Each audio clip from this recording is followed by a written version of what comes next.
Hello there, thanks for joining us again today. I will give you today's statistics as usual. The number of positive cases reported yesterday was 752. That is 8.6% of the total number of tests carried out, and the total number of confirmed cases is now 172,953. 224 of the new cases were in Greater Glasgow and Clyde, 138 in Lanarkshire and 87 in Ayrshire and Arran. The remaining cases were across 10 other health board areas. In addition, I can tell you that 2,016 people are currently in hospital. That's 6 more than yesterday. And 151 people are in intensive care, which is 6 fewer than yesterday. I don't want to overstate this because the pressure on our NHS continues to be acute and is likely to be so for some time yet. But we think we may have some cautious grounds for optimism that admissions to hospital are starting to tail off slightly. I'm also sorry to report that 4 additional deaths have been registered in the past 24 hours of a patient who first tested positive over the previous 28 days. But let me remind you again that the figures we report on a Monday are often low because registration offices are largely closed over the weekend. Since the last briefing on Friday, we've recorded 81 new deaths, which takes the total number under the daily measurement to 5,709. And again, today I want to send my sincere condolences to everyone who is grieving a loved one because of this virus. I'm joined today, as you can see, by the Chief Medical Officer who will help me answer questions shortly. Before then, though, there's a couple of issues I want to highlight. The first of those is progress on the vaccination programme. I can confirm, first of all, that by 8:30 this morning, 415,402 people had received their first dose of the vaccine. From today, we're going to be publishing more detailed vaccination figures on a daily basis. These will include breakdowns of the number of people who've been vaccinated in particular categories. So, for example, the figures will show today that in addition to 95% of residents in older adult care homes and 95% of frontline health and care workers, we have also now vaccinated 46% of all over 80-year-olds in Scotland, and that's up from the 34% that I indicated when I stood here on Friday. We are well on track to meet the target date that we had set to complete all over 80s in the population. In addition, from today, letters will start to be sent out to people aged 70 to 79, inviting them to receive their first vaccination jab. The letters being sent out this week, contrary to what we indicated over the weekend, will be in white envelopes and will have the NHS logo clearly shown on the right-hand side of the envelope. So look out for those in the mail. You will be receiving, if you are over 70, you will receive one of these letters over the next couple of weeks, starting from today. It's in your interest and obviously in everybody else's interest for you to accept the appointment and get vaccinated as soon as possible. Today, therefore, marks a further important milestone in a vaccination programme which is making good progress, and we remain on track to vaccinate everybody who is over the age of 70 by the middle of February. Just a word of clarity for those who are over 80, you will not be getting one of these envelopes because, as has been the case with those in the over 80 category already vaccinated, you will be being contacted directly, either by letter or telephone, by your GP with your appointment. But if you're in the 70 to 79 age group, make sure you look out for one of these letters. Now, I want to add a reminder to everyone that once you've received the first dose, while it will be a relief, I'm sure, to you, it doesn't start protecting you immediately, and that's a really important point to get across. The first dose will reduce your chances of becoming ill from COVID after around 2 weeks.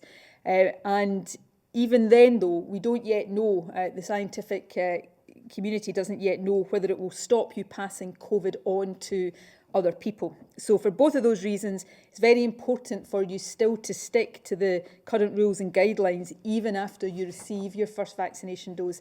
I know that getting the jab will bring a justified sense of relief to many people, but it is really important for now to remember that it doesn't mean you should stop sticking to the other advice about avoiding getting or passing on COVID. Second point I want to highlight relates to support for businesses. Businesses across Scotland, as we know, have been badly hit by the pandemic, and one of the sectors which has been particularly severely affected is the wedding industry. COVID restrictions have caused many couples to postpone their weddings or their wedding celebrations, and of course the only weddings that have proceeded have been very small scale affairs. For that reason, we announced targeted support for the wedding sector in December, and I'm pleased to confirm today that applications for support open on Thursday this week and that the size of the support fund is being increased by 10 million. It's going from 15 million to 25 million. The fund will be administered by our enterprise agencies and will provide grants of up to £25,000 for businesses directly affected by the cancellation and postponement of weddings during the pandemic. And of course, these businesses could include events, venues, photographers and caterers. Details of how to apply to the fund will be available on the Find Business Support website at findbusinesssupport.gov.scot, and I would encourage any eligible business to make an application. We know that businesses involved in weddings employ thousands of people across the country, and of course they play a really big role in making sure that couples enjoy the wedding day of their dreams. So it's really important that we support the sector now so that it is able to operate again once restrictions start to ease. So I hope this support will provide some welcome help and reassurance to a sector that has found things particularly tough. Now, the final point I don't really want to cover in any detail, just to acknowledge, is that today is the 25th of January, which of course is Burns Day. And I know that over the weekend there were some virtual Burns celebrations taking place, and I'm sure there will be a few more taking place this evening. I want to thank everyone who helped to arrange those, whether they were major online events for the public or small-scale virtual events for family and friends. Virtual Burns suppers, like virtual events more generally, aren't the same as getting together physically to celebrate special occasions, but they are a really good way of enabling us to stay safe while still marking important occasions in the calendar. And that point about virtual Burns Night celebrations is, of course, a further reminder, if any were needed, of the restrictions that may remain in place right now. We are seeing some early evidence that these restrictions are working, which is positive. We think they are starting to reduce case numbers, and while it will take a bit of time yet for that to feed properly into admissions to hospital and ICU, we also hope that we might be starting to see some early positive signs there too. But this is only happening because so many people are complying with these restrictions, and for us to maintain this progress at the moment, we must all continue to stick with it. So let me close, as usual, by summarising what we're asking everybody to do. The most important thing, of course, right now is that we're asking everybody to stay at home, except for essential purposes such as caring responsibilities, essential shopping and exercise. If you're meeting up with someone from another household outdoors, that should only be a maximum of one other person from another household, so a group of no more than two from no more than two households. Work from home if you possibly can, and if you are an employer watching this, you have a duty to help facilitate your staff working from home if it is at all possible. And of course, if you are out for essential purposes right now, please follow very strictly the facts advice. Wear face coverings when, for example, you're doing essential shopping. Avoid places that are busy. Clean your hands and surfaces. Use 2-metre distancing if you are talking outdoors to someone from another household, and self-isolate and get tested if you have any of the symptoms of COVID. Above all, though, our plea, advice, indeed it is the law, is to stay at home right now unless it is essential to be out of doors. This is a hard restriction. It is demanding horrible sacrifices from everybody, but we do believe it is working. In other words, it is already saving lives. So please, please stick with it. Thank you very much indeed for listening today. We're going to go straight to questions now. And the Chief Medical Officer, of course, will help me answer these questions. First today is Sasha Spratt from STV. Afternoon, First Minister. What is the current rate of uptake for those who have been offered the vaccine? And how confident are you that this level of uptake is robust enough to ultimately suppress the virus? I don't have an overall figure for uptake at the moment. We will look to get that and give that regularly. What I can tell you, and I know some health boards have already reported this through their own routes of updating the media, is that uptake is very high, and I saw over recent days some health boards reporting that some GP practices had 100% uptake of the vaccinations that had been offered amongst the over 80s population. The uptake is high in the other groups that have been prioritised thus far. So that's positive, and I would continue to encourage people to come forward for vaccination as soon as you are given the opportunity. What we also know is that uptake is a bit higher amongst the main groups for the flu vaccination this year, which again is positive. We've got very low levels of flu circulating right now, but we knew how important it was to make sure that there was a strong uptake of the flu vaccine. So I would say that all of these things are positive indicators right now, but it's important we're not complacent. We need to get through the whole vaccination programme and ensure maximum uptake in every group of the population that is offered it. Gregor, do you want to add? Yeah, I mean, what I would say just now is that the more people who participate in this programme at the moment and go and get their vaccine, the better they're going to be protected from the possibility of severe disease.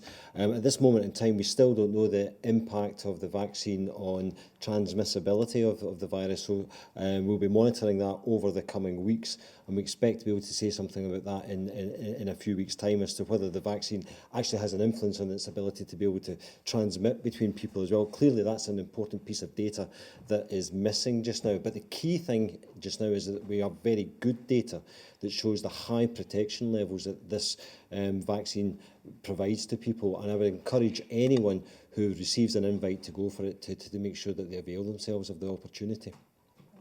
Jamie McIver from BBC. Good afternoon, First Minister. What needs to happen before schools can reopen? Is there a target for the R rate or the infection number? And is there any truth in claims students could be made to repeat a year? And on vaccination, is there any issue with the supply chain that could jeopardise the vaccination of the over 80s if you also start vaccinating the over 70s? And we're also hearing reports of problems with calls to the Scottish Ambulance Service, with many calls, it's claimed, being diverted to England. Are you aware of any issues there? I'll come back, and Gregor may want to say something about demand for the ambulance service. I'm not aware of the particular claims you've spoken about, but I will look into that. We know that pressure on all parts of our health service are very acute right now, and that is the case not just across Scotland but across the whole of the UK. In terms of schools, we have no particular target dates because it's important targets in terms of numbers of cases or a particular target for the R number, because it's important we take account of this in the round.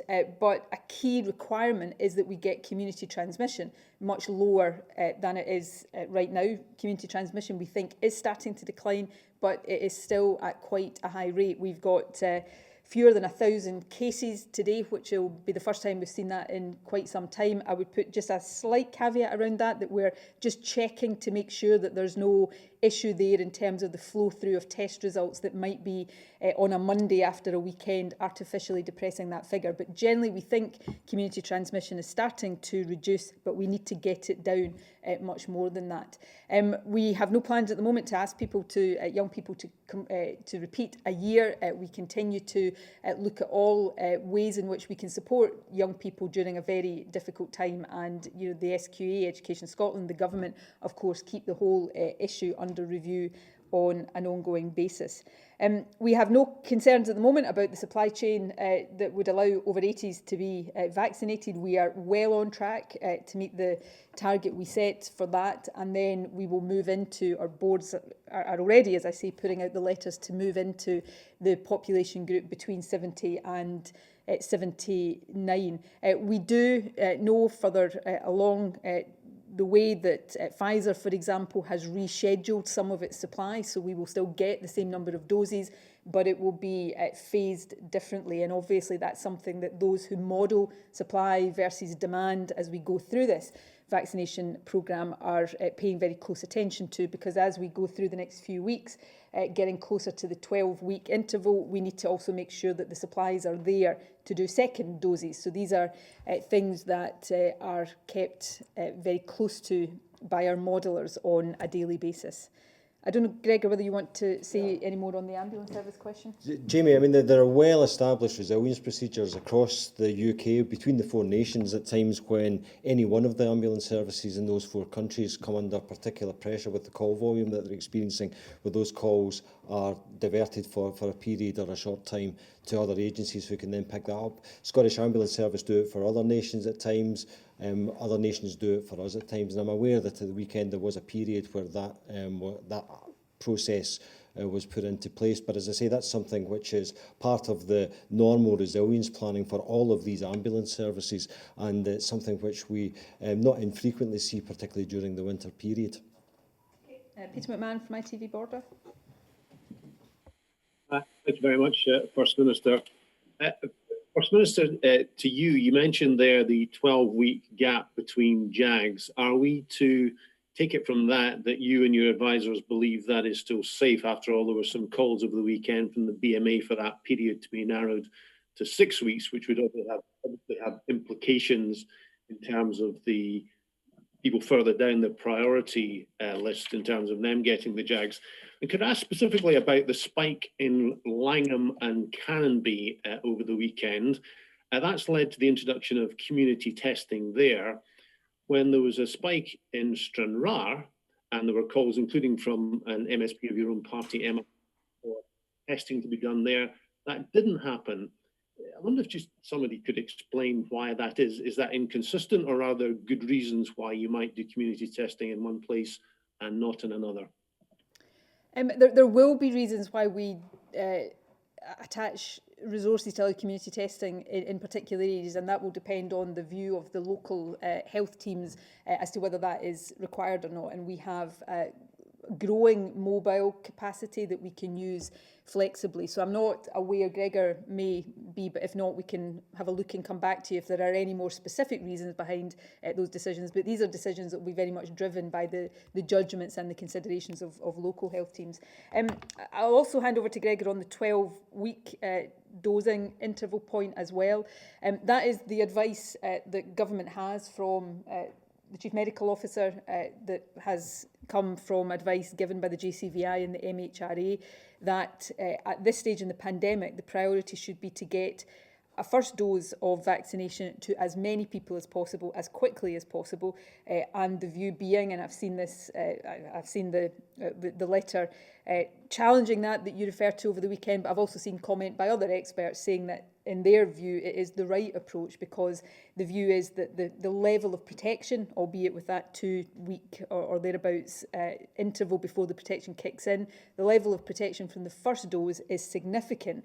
The second dose then might increase that a bit, but has the main effect of lengthening the period of protection. So that's the advice. I'm not an immunologist, I'm not an expert in these things. That's the very clear advice that the government has accepted, and the Chief Medical Officer with his colleagues across the UK continue to consider all of these things on an ongoing basis.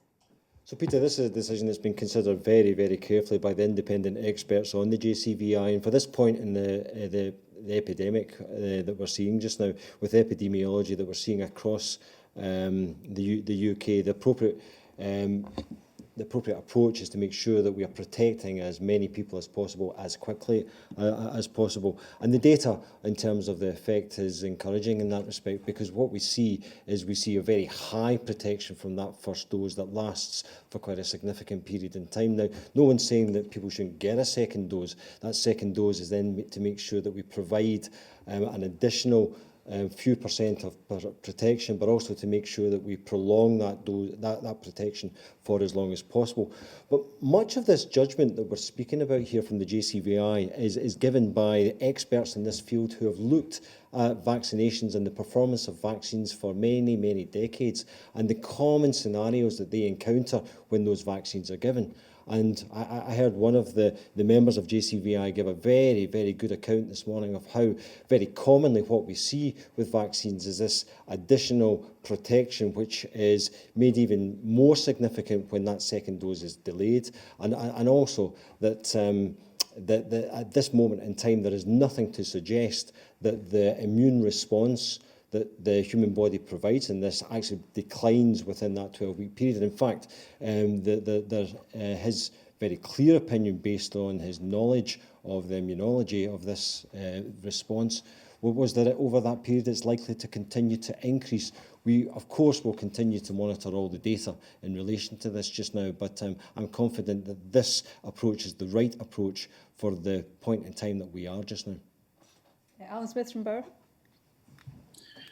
Thank you, First Minister. Just returning to the issue of vaccination priority groups and the growing frustrations of police officers. Radio Clyde has spoken with the Scottish Police Federation this morning, who are calling on the Scottish Government to recognise the risks officers face and provide some information as to when they might start receiving the vaccine. Now, they're not looking to push ahead of the vulnerable groups, but they are saying they're pointing to reports over the weekend of members of the Coast Guard, security officers, food bank volunteers who've been receiving it before them. Given that officers are very much on the front line of this pandemic, can you understand their frustrations, and what would you say to officers who are looking just for an indication as to when they might start getting vaccinated?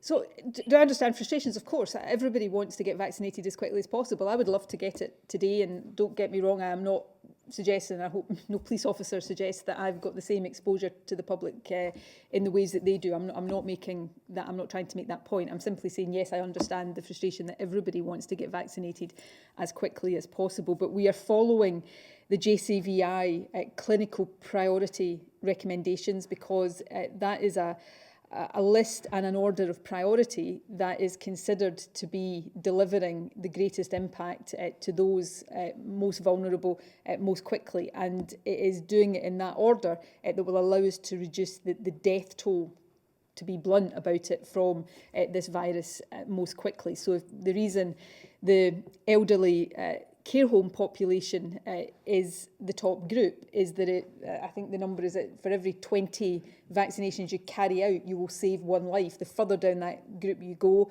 the number of vaccinations to save a single life gets greater. So we are focusing on the groups that allow the greatest impact on saving lives. And if we start to prioritise other groups over those in that priority list, then clearly we're deprioritising, by definition, those who stand to benefit in a clinical sense most. I should say that many police officers will be in one or other of those groups. For example, there may be police officers with underlying health conditions that will see them vaccinated in that first JCVI priority list. There will be police officers over the age of 50 who will also be in that initial JCVI priority list. Now, that whole list, we estimate, and I've said this before, we estimate that we will have got through that whole list by early May. And that, to recap, is everybody above 50 and people under the age of 50 with underlying health conditions. At that point, we go into the wider population, because this is a vaccination programme for the whole adult population. And we haven't yet got advice from the JCVI about whether there is a particular order or particular groups that should be prioritised once we go into the wider population. There was a very brief discussion at a Four Nations in a Four Nations conversation last week about trying to start those discussions and start to get that advice from the JCVI. But the sooner we get through the clinical priority groups, the sooner we get into the wider population, and then groups like teachers and police officers and others will start to be vaccinated as well. Do you want to add anything?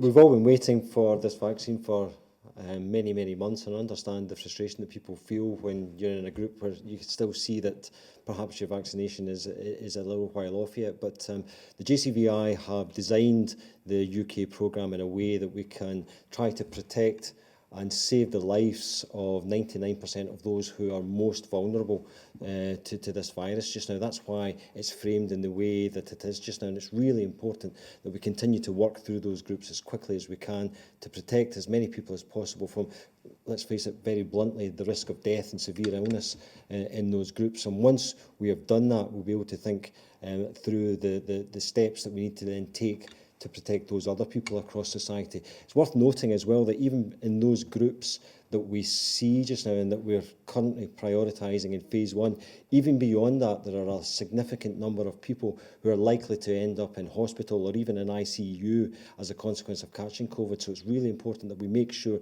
that we continue to prioritise on the basis of those impacts on saving lives. Alan Zazinski from Global. Thank you, First Minister. We're hearing the UK Cabinet Ministers are going to be meeting tomorrow to discuss requiring people arriving in the country to quarantine in hotels. I'm just wondering how much consideration is being given to that in Scotland now. Are we seeing it going to be closer to that being introduced? Have you been involved in UK-wide discussions about that recently? And just also, if the policy was to come in, are there any countries in particular you'd be quite keen to closely follow the example of? You know, Australia, Cyprus, Singapore, they all have slightly different versions of the policy. So this is something that is under active consideration by the Scottish Government. I think we've said that before. Yes, there will have been Four Nations discussions. I don't think I personally have had a specific discussion about this certainly in the last couple of weeks. I'm trying to remember if it featured at all in the discussion last week, but there will have been official-led discussions. The Scottish Cabinet meets tomorrow morning, as we do every Tuesday, and it will be one of many issues that we will be updated on and consider the current position. That does not necessarily mean there will be a firm decision taken tomorrow, but it will be one of the issues that we look at progress around. And if there is a decision at any stage to proceed with this kind of policy, it will be important that we learn lessons from other countries, but that we put in place a model and a system that is right for our circumstances here, and that's what we will do if we take a decision in principle to make sure we get the detail of that right. Tom Eden from PA. Thank you, First Minister. Good afternoon to you both. With the budget coming up later this week, I was wondering if you could give an indication of the pandemic's impact on the government's finances and tell us if there's any policies or pledges that are going to be dropped or spending areas that are going to be cut because of the impact. And for the Chief Medical Officer, some other European countries have started to flag concerns about shortage of syringes and the potential of that impacting on the rollout of the vaccination programme. I was wondering if you could tell us what Scotland's supply of syringes looks like and whether you're anticipating any shortages for us. I'll hand over to Gregor in a second. As I imagine you have anticipated, I'm not able to give you any detail of the budget, which will be set out this week. I don't want to get myself into bother with either the Finance Secretary or the Presiding Officer. The Cabinet will sign off the budget tomorrow morning, and Kate Forbes will set it out to Parliament on Thursday. I think in general terms, I don't think what I'm about to tell you will come as any great surprise. The pandemic has led to significant additional consequential funding because we have all had to respond to unprecedented times. So, you know, there is more money flowing through the Scottish budget right now because of that, but the pressures on the budget are greater as well. Not least the pressures that flow from the impact that the pandemic has had on the economy and the need, not just in the immediate term, but over the medium to long term, to support economic recovery and to support businesses that will no doubt have or feel an impact for some time to come. The impact on the health service, dealing obviously principally with COVID right now, but seeking to recover and to catch up with appointments that may have been postponed because of COVID. So there is significant additional pressure on the budget, which I think will be obvious when we set out the budget on Thursday. One of the challenges, but also the opportunities as we recover from COVID, is to try to align what we do to maximise and accelerate the recovery with the priorities that we already knew were important, making sure that we are focusing on cutting emissions to meet our climate change targets and doing that in a way that generates jobs and economic activity, making sure that we've got strong support for young people and the jobs guarantee, I think I can tell you, will be a central part of the budget, so that we don't see young people pay the price of the pandemic for a period to come. So that's the kind of general context in which the budget will be set out on Thursday, but the detail of it, I'm afraid you're going to have to wait until Thursday to get that. And on syringes, I'll hand over to the Chief Medical Officer. The logistics of this vaccination programme are just quite stunning, actually, when you look at the complexity of the programme itself, plus the number of people that we're trying to reach in a very quick timescale. At this moment in time, there are no indications that any of the syringes or indeed the needles that we're using with those syringes, there's any kind of supply chain problems in that respect. But I want to pay tribute at this point in time to all the staff at NSS, which is one of our special health boards in Scotland, who oversee a lot of the logistics across Scotland and make sure that our clinicians, whether they're in the hospital or in community settings, have that supply chain firmly in place as they need it. They've responded absolutely magnificently over the course of the last year to the various demands that have been put in place to them. But it's to give you some reassurance that at this moment in time we're not seeing anything within that increasing supply chain that we have that is causing us any concern. Judah Davison from the Scotsman. Hi, thank you, First Minister. A very brief question, really. Boris Johnson today has been saying that from the 15th of February, the UK government are going to start looking at relaxing restrictions again, given the success of the vaccine programme. And I just wondered if you were looking at a similar date. And also, I did ask your Deputy First Minister last week what the sequencing of that might possibly look like. And I just wondered if you had any views on that at all. I've seen a couple of reports of Boris Johnson's comments this morning, but on the basis of those, I'm not entirely clear what he said. I saw an initial report that said he'd said that he might start relaxing measures before the middle of February, and then what appeared to be a clarification to say that the UK government would start considering what might be relaxed, but the consideration would be before the 15th of February, not the actual relaxation. So I'm not 100% clear what the Prime Minister said, so I don't want to sort of comment too much on the basis of that. We have, I set out to Parliament last week that the current restrictions will be in place until the middle of February, and we will review between now and then the state of the epidemic and what that means in terms of continuation of restrictions or the ability after the middle of February to start easing any of them. We'll be cautious because, as I said earlier on, if we are starting to see improvement in the picture right now, it's because we've all been following these restrictions. So we'll need to be very cautious, as we were last year as we started to come out of lockdown, to ensure that the virus doesn't start to run away from us again. The vaccination programme is going well. It will continue to pick up pace between now and then. But the points I made earlier on about the time from somebody being vaccinated to getting protection, and the fact we don't yet know what impact the vaccine has on transmission of the virus as opposed to suppressing serious illness from the virus. So these are all things we will have to take account of, and I'll set that out when we do the next review. In terms of prioritisation, I think what I would say, again, I've said this before, I think I said it as recently as Friday, we will prioritise getting children back to school. Now, that, I think, is a priority that will be shared by the vast majority of parents, families, teachers, young people themselves. That has to be safe, and we have to be satisfied of that. It goes back to a comment I made earlier about needing to see community transmission come down. But if we have choices to make, because it is very likely as we start to come out of this lockdown, as was the case last year, we won't be able to do everything at the same time. We'll have limited headroom and we will have to make choices. So if it is a choice between continuing restrictions on adults, you know, a bit longer before we can do the things we enjoy doing in order to get children back to school, then that's the kind of choices that we will seek to make. But the detail of that will have to wait until the next review point when we look at the data and what flows from that in much more depth. Do you want to add anything? I think maybe if I speak a little bit about the epidemiology that we're seeing just now, so I'm seeing a lot of encouraging signs in terms of case numbers, both that we report on a daily basis, but also the 7-day cumulative incidence that we're seeing just now, where the movement of travel for the number of cases is certainly going in the right direction. And thank you to everybody who continues to make sure that they're taking all the steps they can to try and limit transmission, because it's you and the behaviours that you're currently showing across the country that are helping us to do that. One of the things that I'm very conscious of is that now when you look at the proportion of cases that are, if you like, attributable to the new variant, it's roughly about 2/3 of all cases in Scotland now.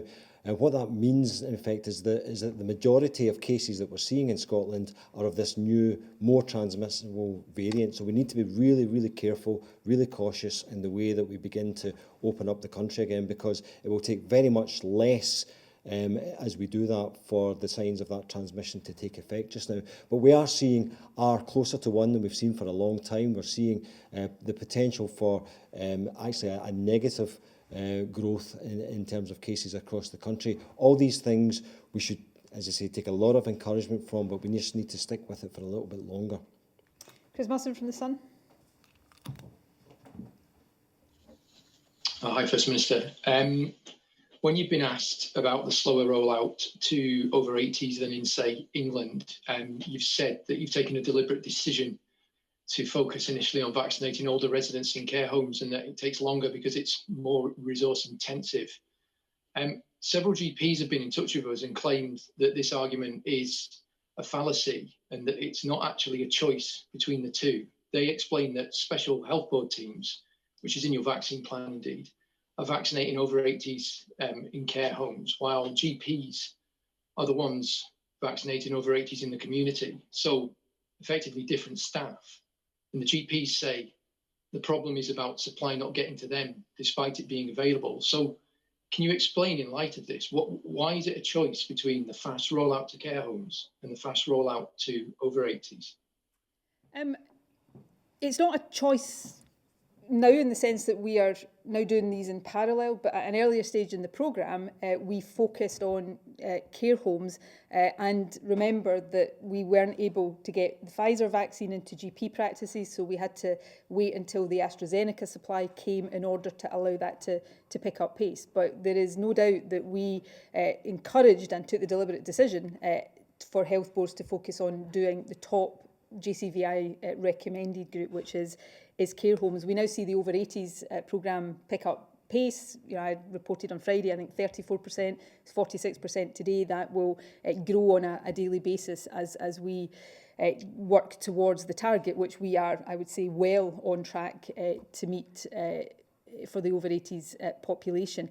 In terms of supply to GPs, I saw, and I think I quoted on television yesterday, a comment at the end of last week from Andrew Buist, the head of GPs in Scotland, himself making the point, firstly, that he thought the approach in Scotland was the right one, and secondly, that he thought there had been great progress over the course of last week in terms of vaccine supplies and vaccinators. So we are now, or we as should say GPs are now working through the over 80s population very well, and as of today, of course, the appointments start to go out for the over 70s. But I think it is really important that we have reached a point today where we have 95% of older care home residents that have been vaccinated, which is a higher proportion than certainly in England. And I don't know what the latest figures are for Northern Ireland and Wales, because we know from the JCVI advice that that is where we will have the biggest and most immediate impact on reducing the number of people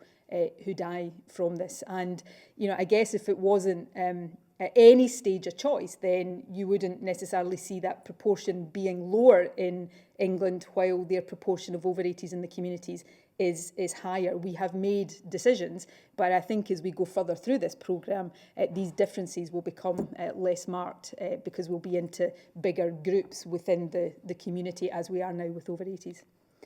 Simon Johnson from the Telegraph. Thank you, First Minister.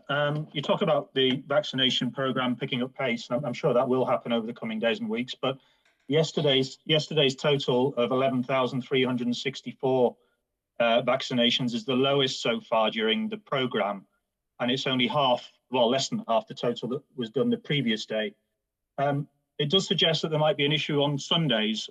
Is the sort of vaccination programme fully operational on a Sunday? What is the explanation for the total falling by more than half compared to Saturday? And do we have an actual sort of 7-day full-on programme? Thank you.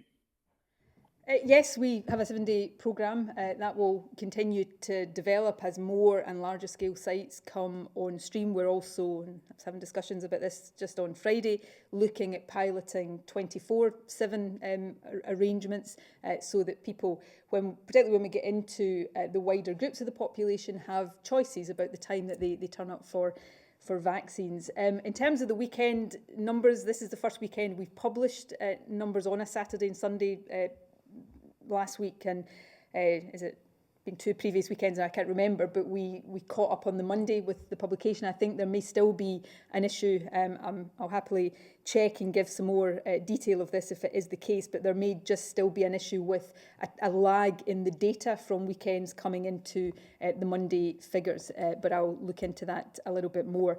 In terms of the overall figures, we are still, of course, trying to complete the older care home vaccinations, but we see from the percentages, and these percentages will now be published, as I said earlier on a daily basis, so not just the overall numbers, but the numbers within different cohorts will be available for scrutiny. And in that over 80 population, the progress that is being made on a daily basis is picking up pace, and that's what we expect to see continue over the course of this week. Can I just ask, when will you be looking at piloting the 24/7? I'm not. When we have made that decision, we'll set that out. These are things we're looking at. What I'm trying to do just now is illustrate that we're looking at all sorts of ways to accelerate this. I think things like that, potentially, if there's been debate about whether people want to have the option to turn up in the middle of the night to get vaccinated. Some people will, some people won't. I certainly think if that kind of thing is going to add to what we are able to do, it is likely to have the biggest impact as you get down into the younger or relatively younger age groups than it would necessarily in the over 80s or over 90 age group. So these are things that we continue to consider. And if we think it is appropriate, and there may be some things we try just to see whether they would work, and if they don't, we won't continue with them. But we are looking at all of these options right now to make sure that we, as the supply continues to increase, we can get it to people as quickly as possible. Tom Martin from the Express. Hi, thank you, First Minister. Perhaps one more for the CMO, if you could possibly help with this. Anecdotally, we're hearing of very small numbers of over 80s who've declined their first invitation for the vaccine, maybe around concerns they've had around it, but have changed their mind since, but are now having difficulty actually sort of getting an appointment. I just wondered what they can do in those circumstances, or is it a case of once you've turned it down once, that's it? I just wondered if the CMO could clarify what they can do. Okay, so that's certainly not the case, that once you turn it down, that's it. You will be able to get your vaccine if you change your mind, as I hope anybody in that position would do, but I'll hand over to Gregor. Tom, I think if you're hearing this, then I would certainly want to know more about it, because it's certainly not the case.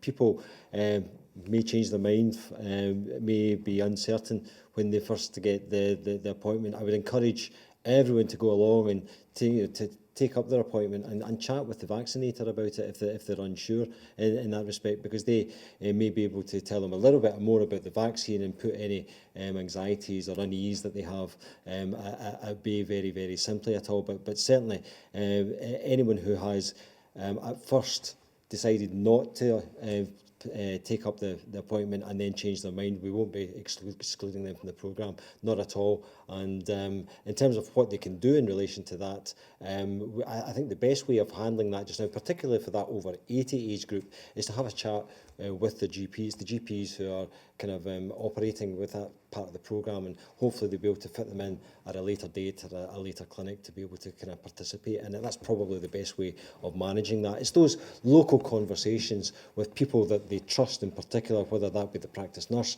or whether that be the GP, just to chat things through and explore any of the kind of sense of unease that they have. I think far from people who initially declined being excluded from the programme, we're probably going to be pretty persistent in trying to persuade people who are in that category, which hopefully will be a small category, to change their mind and come forward for vaccination, even if they haven't done so initially. But the most important message is, if you get, and you know, the groups that we're prioritising just now, as soon as you get the invitation to be vaccinated, please go and get vaccinated, because it is definitely in your interest, and it's in our collective interest for uptake to be as high as possible. Alistair Grant from the Herald. Hi, First Minister. Thanks very much. You said a second independence referendum should take place after the coronavirus pandemic. Can I just ask, what is your definition of the end of the pandemic in that context? Would it be when the WHO declares the pandemic is over, which could obviously take quite a while, or would it be when the population are fully vaccinated? And just if I could seek a couple of clarity, just a couple of points as well. I think some GPs in the Greater Glasgow and Lothian area, for example, were surprised to hear that appointment letters are being issued centrally, and would like some clarity over where that leaves them if they plan to administer the vaccinations themselves to the over 75s, the shielding group, or the over 70s. Will they still be able to schedule these patient vaccinations themselves and carry out the vaccinations in their own practices? And can the government also clarify whether the letters are being sent out on behalf of National Services Scotland by the same contractor hired to distribute the winter flu programme letters? Thanks. I'll need to check on the particular contractor that is doing it. I don't have that information to hand, but I'll check that and come back. I'll hand over to Gregor in a second on the issue with GPs and the centralised issue of letters. I have nothing that I'm going to say around an independence referendum right now, because this is a COVID briefing and that is my focus, and I'm not going to get diverted onto other issues, however ingenious the ways of trying to encourage me to do so might be. Gregor. Alistair, I'm not sure that I understood your question in relation to the appointment system and how that would impact on GPs just now. Perhaps you could just explain that a little bit more for me just now. Yeah, I think it was, as I say, it was just, I think some of them were just surprised that the appointment letters were being issued centrally, and we're just wanting some clarity over whether, where that leaves them, just in terms of if they'll still be able to administer the vaccinations themselves, schedule the patient vaccinations themselves, and carry out those vaccinations in their own practices. That was just my understanding of it. I think we'll take that point away and just clarify. A little bit more detail on what those concerns are. This is, you know, not dissimilar to how the flu vaccination went this year in part. So we'll try and understand a little bit more about what the concern is and come back to you on that later. Paul Mallock from the Courier. Good afternoon, First Minister. Given that today's vaccine figure is the lowest since daily data has been provided, and I know you've given a bit of background on that to previous questions, are you satisfied by having the slowest rate of vaccination in the UK if you hit the targets that you've set yourself for mid-February, etc., for over 70s and other GCVI groups? And in that sense, are you satisfied that the planning for this vaccine programme, given that we're a year into the pandemic now, has been adequate enough? Given the slow rate? And for the Chief Medical Officer, if you wouldn't mind, we're hearing anecdotal evidence that the lateral flow tests might not be sensitive enough for the new variants of coronavirus. Can you confirm if this is something that you've heard, and if you are planning to change how they're used in that case? I think the answers from me to your questions that were directed to me are yes and yes. I've said I think that it is possible there's a bit of a weekend lag in the data feeding through, but we'll confirm if that's the case later, and in any event that will, you know, catch up as we go through the week.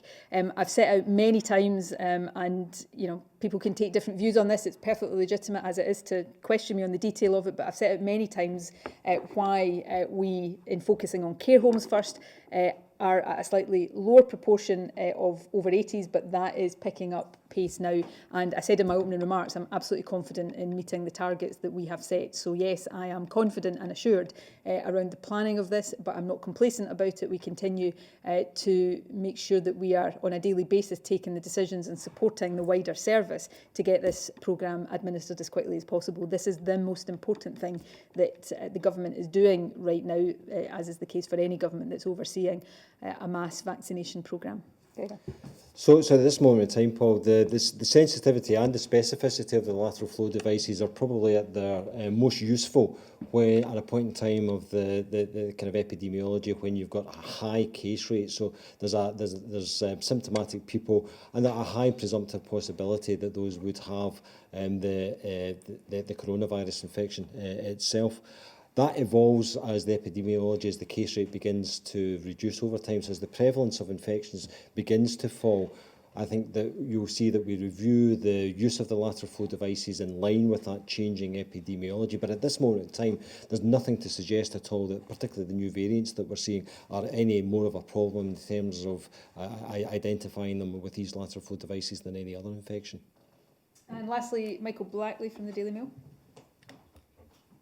Hello, thank you, First Minister. You've said a couple of times again today that the decision to prioritise care homes first is the reason for this apparent slower progress on vaccines.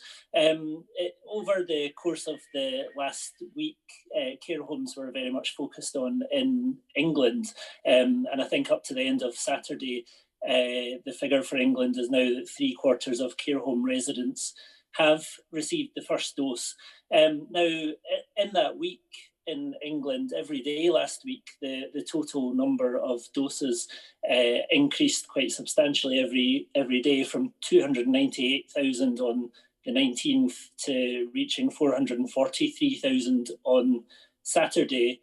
Over the same period in Scotland, it's gone from 25,000 on the 19th, it fell on 3 of the 4 following days, 23,000 on Saturday, and now you've told us 11,000 yesterday. So why is it such a different picture in Scotland compared to England? And is there any talks that you're having with other parts of the UK about what you can learn from their experience and how this can be speeded up in Scotland? Not specifically, we learn from each other all the time.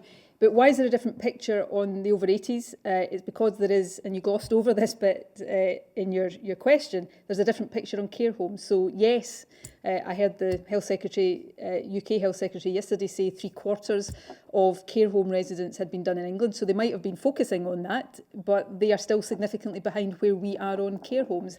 We, in terms of older residents in care homes, which is the priority in terms of JCVI, we're at 95%, and I think care homes overall around 90%. So we are ahead on care homes, which is more labour intensive, and therefore at this stage, and I stress at this stage, a bit behind on the other group that in England they have chosen to focus on more. So that's the reason. Now, as we complete, as we are very close to doing, whereas in England there's still 1/4 of patients in care homes still to be done, as we complete that, then I think these differences become less important, and we are starting to see the acceleration in the over 80s in the wider community here. You know, I think I've said this already today, so forgive me for repeating myself, but I stood here on Friday and said we'd vaccinated 34% of care home, of over 80s in the community. Today that's 46%, and that will rise every day this week, and we are well on track to meeting that target. So that is, you know, Scotland is further ahead in one group, a bit further behind in another group, and in England they're further ahead in the other group and a bit further behind on the one we're ahead on. That's the situation. Did you have a question? Did Michael have a question? No. In that case, that concludes our questions for today. Thanks to all the journalists for joining us. My thanks to Jill for her BSL interpretation today, and to Gregor for helping me with the questions. There'll be no 12:15 briefing tomorrow. The Scottish Parliament has a virtual session tomorrow afternoon. The Deputy First Minister will give an update statement to that session of Parliament. I think that is around the back of 2 o'clock tomorrow. The specific timing will be available on the Scottish Parliament website. I'll be back here on Wednesday at 12:15 for another media briefing. In the meantime, thanks for joining us, and please, we think, making progress here. in suppressing the virus as the vaccination programme continues to progress as well. But it really does depend right now on all of us continuing to do all these difficult but necessary things. So please stay at home unless it is essential for you to be out of your home. And by staying at home, you are helping to protect the NHS and ultimately save lives. So my thanks to you for all of that. I will see you again on Wednesday.